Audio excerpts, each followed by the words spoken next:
कैसे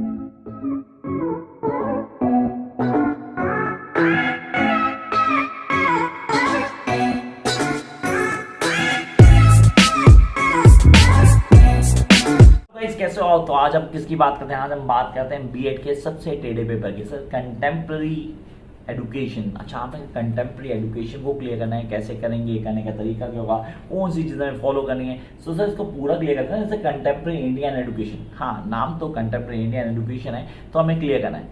तो यार इसको ना क्या करो, पहले तो इसका पैटर्न को समझो। Yes, you need to understand the pattern this particular paper, कि इस पेपर का पैटर्न कैसा रहेगा।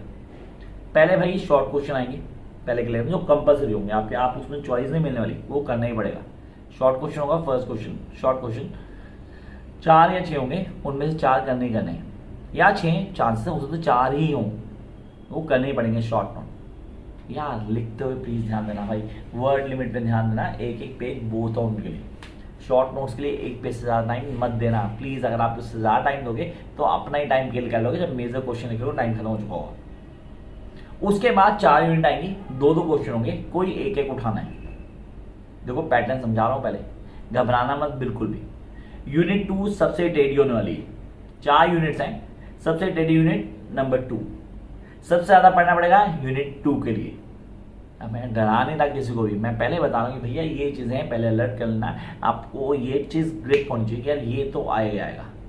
और एक काम जरूर कर लें इस पेपर को क्रैक करने के लिए, चैनल को अभी कभी इमीडिएटली सब्सक्राइब करना, क्योंकि इसकी सारी वीडियोस 100% इस चैनल में मिलेगी और पेपर पूरा वही आएगा जो यहाँ बताने वाला हूँ।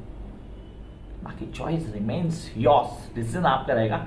वीडियो को लास्ट तक देख लेना ताकि आप चीजों को क्लियर कर लो। चलो यार पहला क्वेश्चन लिख लेते हैं, दैट्स रियली इंपॉर्टेंट। सर आपने कहा comment on the role of education, not the rule, note the role that is something about the policies and the provision of education in Indian constitution for education. Comment on the policies provisions for the role of education in Indian constitution. अब इसमें आप SC, ST, OBC के जो norms दिए गए, जो articles दिए गए, उनको एड ऑन कर लेना तो बेटर रहेगा आपके लिए। तो फर्स्ट क्वेश्चन मैंने क्लियर कर दिया, मैं कहा भाई ये करना है, आप कैसे करोगे, करने का तरीका क्या होगा, किन बेसिक्स को फॉलो करना है। You guys bet easily do it, but आराम से कर पाओगे, आपके लिए जरूरी भी है। देन कहता what are the provision that have been made in Indian constitution for education of socially background. भी बोलता है SC, ST, OBC, ये सोशली बैकग्राउंड है, इनके लिए क्या प्रोविजन देंगे, तो उसको एड ऑन करवा दिया ना पहले ही, तो आपको क्लियर हो गया होगा कि यार ये तो हमें करना ही था। देन सर क्या कॉन्स्टिट्यूशन क्या है, कॉन्स्टिट्यूशन कैसे करेंगे, करने का तरीका, ये करना जरूरी है। एक पेपर में नहीं आएगा, करना है तो कर लो फिर भी। कल को यह बोला सर आपने बताया नहीं, मैं आपको पहले बता दूं पेपर में नहीं आने वाला। देन कहता what do you know directive principle of state policy. इसके बाद ऐड करना फंडामेंटल राइट्स। बच्चों ने पढ़े जाने पक्का, हम सब ने पढ़े थे, एक्सप्लेन करने आज भी नहीं आते होंगे, तो प्लीज उनको लिख के देख लेना। और ये शॉर्ट नोट में आएगा कन्फर्म, तो वहाँ पे भैया कहानी मत लिख देना कि हमें सब आता है, मैं पूरा लिखूंगा, 5 पन्नों लिखूंगा, एक ही पेज का लिखना है मैक्सिमम, खाली नाम बताना, एक एक 2 लाइन की definition, that is more than enough. Next one कहता है discuss the right of education act 2009। ये पेपर में बहुत इंपॉर्टेंट है, इसको बिल्कुल मत छोड़ना, जहां आपने छोड़ दिया आपकी बैंड बच जाएगी। राइट ऑफ एजुकेशन एक्ट 2009, ये क्वेश्चन थे ब्लॉक 1 यूनिट 1 के।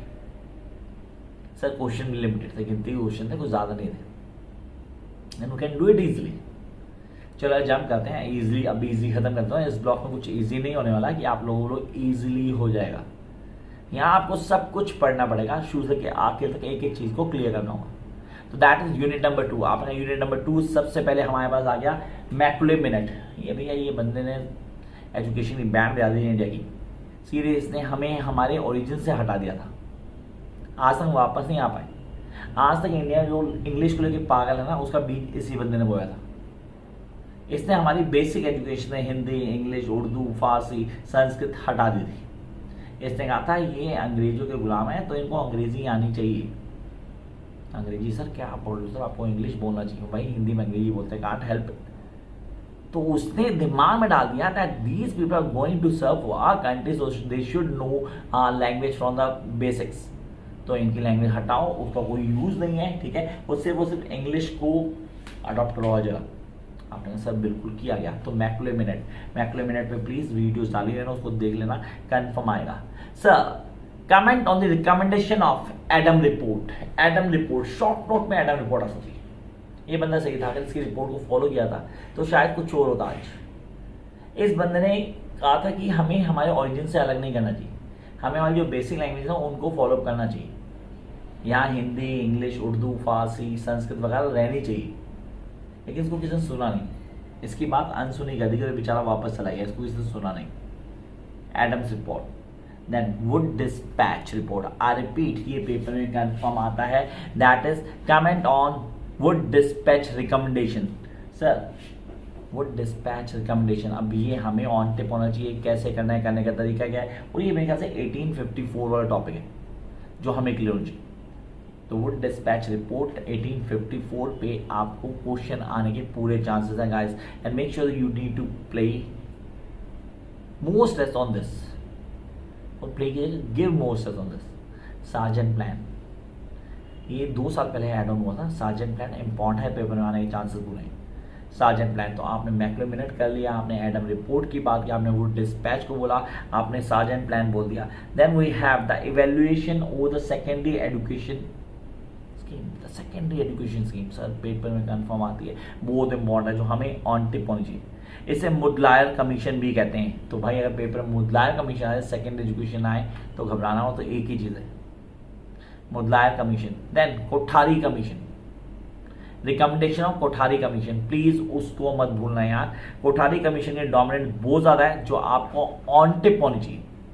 आपने कहा इसके बाद हम करते हैं न्यू एजुकेशन पॉलिसी 1986, 2019 की बात नहीं, 20 की बात नहीं, न्यू एजुकेशन पॉलिसी 1986, उसी को 92 में फॉलो किया, इसको 91 में लाया गया, 95 में लाया गया, बिल्कुल वो आपको आना चाहिए। Then comment on the overview of Ramamurthy report. So what is the Ramamurthy report? Because I still remember when I was giving my B.Ed examination, ये क्वेश्चन पेपर में आया था, और क्वेश्चन कुछ इस तरह लिखा हुआ था, comment on the recommendation that was being attended by Ramakrishna Murthy report। ठीक है, अब आपने कहा सर ये कब हुआ, सीरियसली ये कब हमारे पास उसके चेंजेस क्या है, कैसे करना था, and the whole class was like this, भाई ये कहाँ से आ गया, seriously nobody have an idea. तो यार हमें ये ध्यान रखना है, रामामूर्ति रिपोर्ट या हो गया, कोठारी कमीशन हो गया, वुड डिस्पैच हो गया, ये सब के जो चेयरपर्सन होते हैं ना, उनके नाम से जानी जाती है रिपोर्ट्स। याद रखना, फर्स्ट कमीशन जाकिर हुसैन की बात करते हो तो सर उनके जो चेयरपर्सन होते हैं उनके नाम से वो कमीशन जानी जाती है, उसको क्लियर करना है, Ramamurti report. And then we have describe the revised national policy of education 1992, 86 वाले को रिवाइज किया गया और 1992 में लाया गया। देन कहता है दिस इज रियली इंपॉर्टेंट, जो आपको आना चाहिए, plan of action, POA, what do you mean bye plan of action, क्या है प्लान ऑफ एक्शन, काम कैसे करेगा, उसके चेंजेस क्या हमें क्लियर करना है। NCF 2005 national curriculum framework, I repeat national curriculum framework 2005 paper में आता ही आता है, कंफर्म है, हमें उसके चेंजेस को क्लियर करना है, and we guys need to clear from the beginning till the last. ये था ब्लॉक 2। भाई क्या क्या है ब्लॉक 2 में, मेरे पास मैक्लेमिनेट आया, मेरे पास एडम रिपोर्ट आ गई, मेरे पास वुड डिस्पैच आ गया, मेरे पास कोठारी कमीशन आया, मेरे पास मुदलायर प्लान आया, सेकंड कमीशन की बात कर रहा हूँ मैं, मेरे पास रामामूर्ति रिपोर्ट आ गई। देन मैंने सार्जेंट प्लान भी किया, मैंने कहा न्यू NCF 2005 उसकी बात की, हमने न्यू एजुकेशन पॉलिसी 1986 उसको रिवाइज किया 1992 के अंदर, वो किया हमने प्लान ऑफ एक्शन को डील किया। क्वेश्चन हो यार, अगर ये सारे कर लोगे तो 100% ब्लॉक 2 से क्वेश्चन कहीं से भी आ जाए, you know the answers. Come up to block 3, that is the first question, universalization of elementary education. What do you mean by universalization? Sir universalization तो हमें आना चाहिए, वो भी एलिमेंट्री एजुकेशन का, तो ये हमारे लिए इंपॉर्टेंट है। देन इसमें शॉर्ट नोट आता है, इसमें सीरीज एक शॉर्ट नोट आता है, किस पे आता है, वो district primary education, district primary elementary education आपको ऑन टिप होना चाहिए। आपने कहा sir district primary education policy या डिस्ट्रिक्ट एलिमेंट्री पॉलिसी, उसको DPEE वो ऑन टिप कर लेना, पेपर में शॉर्ट नोट में कंफर्म आता है गाइस, उसको प्लीज मत छोड़ना। देन हमारे पास एक क्वेश्चन आता है, दैट इज सर्व शिक्षा अभियान कब शुरू हुआ, किसने शुरू किया, क्या चेंजेस आए, फुल फ्लैश क्वेश्चन था, 16 नंबर का मेरे पेपर में आया था, मुझे याद आज भी, 16 मार्क्स। तो आपको ऑन टिप कर लेना, ये पेपर में आएगा ही आएगा, चांसेस बहुत ज़्यादा है कि ये आएगा। Then what's is RMSA, RMSA, yes short note में आएगा रैमसा, उसको क्लियर करना है। आपने कहा सर इसका बेसिक पॉइंट क्या था, सेकेंडरी एजुकेशन रूल था, बिल्कुल सेकेंडरी एजुकेशन था, इसका रोल था, बहुत बड़ा रोल था, उसको प्ले किया गया, उसके कॉन्सेप्ट को बताया गया। Then what is modernization, sir modernization and how it been used for the education purposes. इसके साथ एक और ऐड करते हैं वोकेशनलाइजेशन। सर वोकेशनलाइजेशन क्या थी, इसके कॉन्सेप्ट क्या थे, कैसे क्लियर किया, हमें पता होना चाहिए। And then the most important question, that is 3 languages. Yes I repeat, the 3 language formula. Sir 3 language formula तो पता होना चाहिए। अब 3 लैंग्वेज फॉर्मूला क्या है, उसका यूजेस क्या है, उसको कैसे क्लियर करेंगे, ये हमें क्लियर हो चाहिए। तो मॉडर्नाइजेशन हम क्लियर कर चुके हैं, 3 लैंग्वेज फॉर्मूला हमने क्लियर कर लिया। हमने बात की यहाँ पे हमारे पास क्या है, वोकेशनलाइजेशन पे आ गया क्वेश्चन।